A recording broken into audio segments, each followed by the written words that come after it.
Today I wanted to show you my newly renovated kitchen and then give you 3 old world sort of mock recipes, or dupes if you will.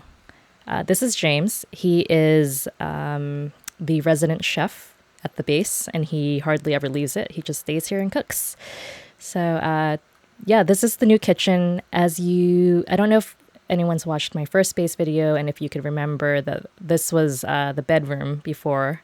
So I expanded out the walls to give it more space and decided to have 3 fridges in here, as well as 2 double fryers since they have an encumbrance of 50. And I made everything metal, as well as I stole this flooring from somewhere in Louisville. And it was painstaking because each tile is 3 encumbrance. So it took a while, but here we are. And I'm very happy with this kitchen. Upstairs will be the bedroom and lounge areas and stuff, but I'm not done with the upstairs yet. This is an espresso machine that I just really like looking at it. I like it being there. All right, so let's begin. The first recipe is going to be classic fish and chips. To begin, you will need a roasting pan, fish fillet, potatoes, vinegar, and oil. Now, in addition to these ingredients, grab an onion and slice it into onion slices, some flour, and some baking soda. So the funny thing is, you can fry shrimp, but you can't fish it, and you can fish for fish, but you can't fry it. So I'm going to go around this, since I have the vanilla version, by essentially frying onion rings, and we'll eat it with the fish and chips to give it that nice crunch.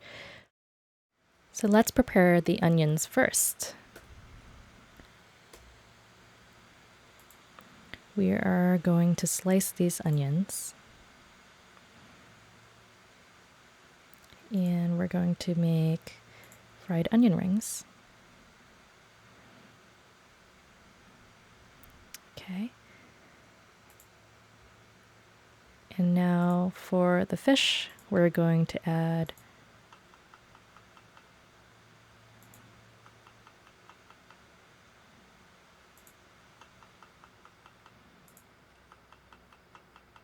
for good measure, just 1 more serving of fish and 1 more serving of potatoes. And we're going to add vegetable oil. I'm not sure why I can't add vinegar. I could have sworn I have done that before, but in any case, maybe no vinegar then.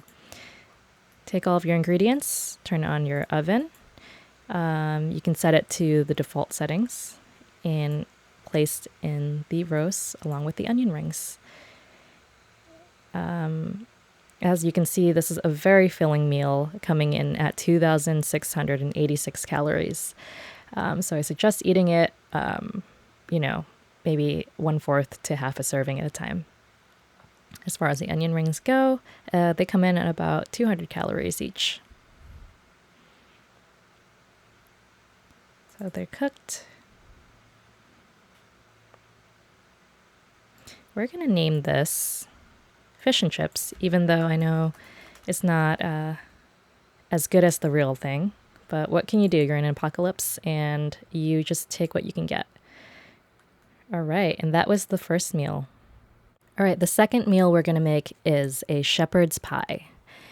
And for that, you are going to need a roasting pan, potatoes, corn, beef jerky, and gravy. We're going to make 1 gravy. There you go, nice and easy. Now we have gravy. And we're going to get started with our dish. As soon as it is unfrozen. All right, let's start by adding some beef jerky. And if you don't have beef jerky, then then you can use instead rabbit, or you could really use any meat, but trying to keep with the more traditional flavors. All right, We're going to add some corn. And finally some gravy. So I like to do 2 helpings of jerky, 2 helpings of potato, 1 helping of corn, and gravy. And that's pretty much it. You can just throw that one right into the oven. Now, if you want it to have more calories, we can probably add a little bit of lard as spice. So let's do that. Okay, there we go. Now we have it at 1,500 calories. I always like to add a little bit of something in order to get the calorie content up. So let's rename this one Shepherd's Pie. All right, cool. So once that's cooked, we can move on to the next recipe, the final recipe. All right, this last recipe is going to be an Irish corned beef and cabbage recipe. And the ingredients that you'll need here are a roasting pan, canned corned beef, cabbage, potato, carrot, butter, and parsley. So I am going to let these thaw out a bit. Okay, so let us open the canned corned beef. Let's just do 1 can for now. All right. In your roasting pan, what is happening here? Why is it not allowing me to add my canned... there we go. All right. Let's get rid of that. The first thing you want to do is add your canned corned beef. That'll be the bottom layer. Oh, geez.